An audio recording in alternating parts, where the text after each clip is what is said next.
Alright, here's a quick video that I'm going to do.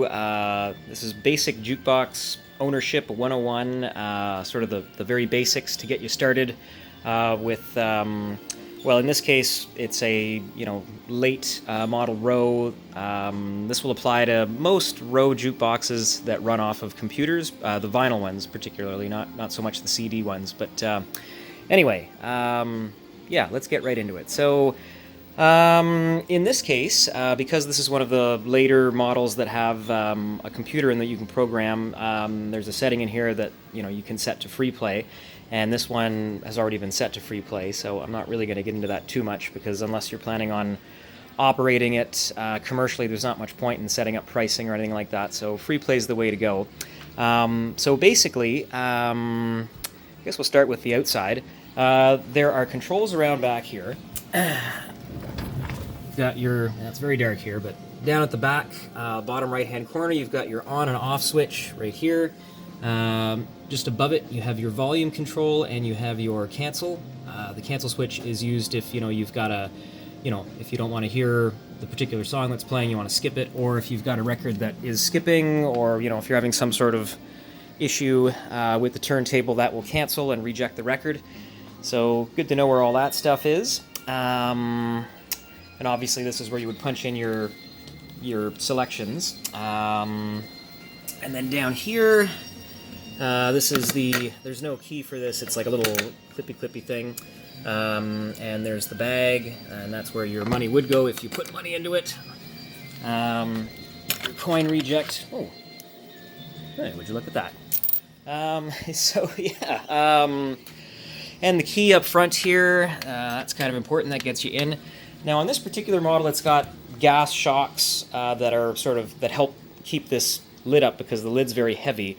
So to get into it, in this case, it's kind of a two-hand thing. You got to push down, turn the key, and then the top lifts up. And now I'll show you kind of what's under the hood here. So this is your computer that sort of runs everything. Those are the brains. There's not really much to do on this. I mean, it's been programmed for home use, and that's really the way that it should stay, unless you want to operate it commercially. But I don't know, it'd be kind of a tough go at this day and age trying to run one of these commercially. But you could, I suppose. But I suppose that'll be for another video. Underneath this little trap door here. Again, not much to mess with. There's your amplifier. You've got your bass and treble for your left and right channels down below there. And this is the balance. Now, I wouldn't mess with this. Usually when I do these things up and they leave here, I just turn everything up all the way. So that's maybe not the best way, but that's how I like them to sound. So this one, everything is at full blast. What else? Oh, and this is what operates the chasing lights that follow the music. So you can adjust the sensitivity, and there's a few options you can change, how they behave and what they do. So that's where that is. And that's kind of all you need to know about that. Down here, this is where, if you're lucky, when you get one of these, it'll have the manual, and in this case, it does. So if you did want to get into doing any programming or making it do specific things, that's where you'd look. So that's for your coins, but again, you're not going to need to use that really for home use, but that's what that is. Now, I guess the big one here is how do you change the records and load it and do all that? So to do that, obviously you would lift the lid, and then over here you would flip it into where it says service. And when you're in service mode, you'll see down here there's a little button. That's another cancel switch. That does the same thing as the one on the back that I showed earlier. And when you have this switch in service mode, it switches over and it will actually make the basket turn. And it's pretty straightforward loading this thing. I guess the second half to show you is getting the title tray down. I'm going to try and do this with one hand here, but ideally you'd use two, but there's just two little tabs here. You just undo those, and then this comes down and just kind of hangs there. And then, you would you would navigate to the first record. So let's say you want number 1, which is there. Number 1 would be, well, 100 I should say is 100, 101, 102, 103, you know, and so on. It's just a big carousel that goes all the way around up to 100. So there's 90, and technically that's 100, which would be the first one.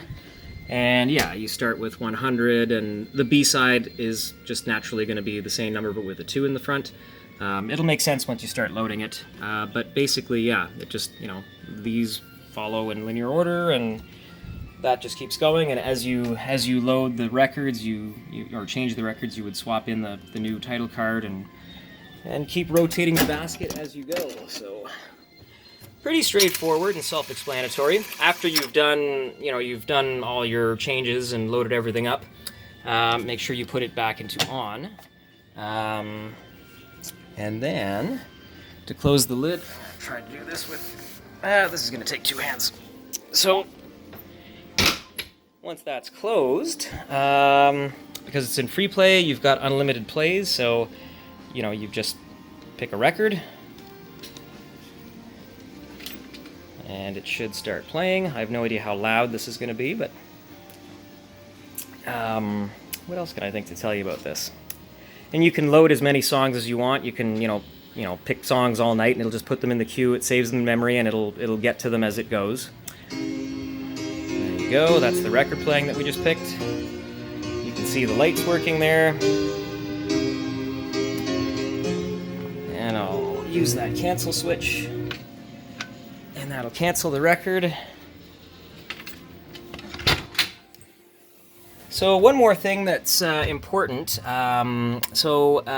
know, when these things are transported, this is on a great big giant spring, so you don't want it bouncing around. So if you're gonna move this thing with a truck or something, or, you know, take it any distance, there are these bolts down here that tighten down, and they'll, you know, squish up these springs so that this mechanism can't bounce around in there. So yeah, if you are planning on getting one of these things delivered, the first thing you'll want to do is unscrew these. They don't have to be unbolted completely, but just make it so that they're as loose as they can be, so that this is free to move around. And that's really all you need to do. Trying to think of anything else that I can think of. No, that really is it. So there you go. That's Jukebox Ownership 101 for I guess the later series of 45 RPM playing Rowe jukeboxes. There you go.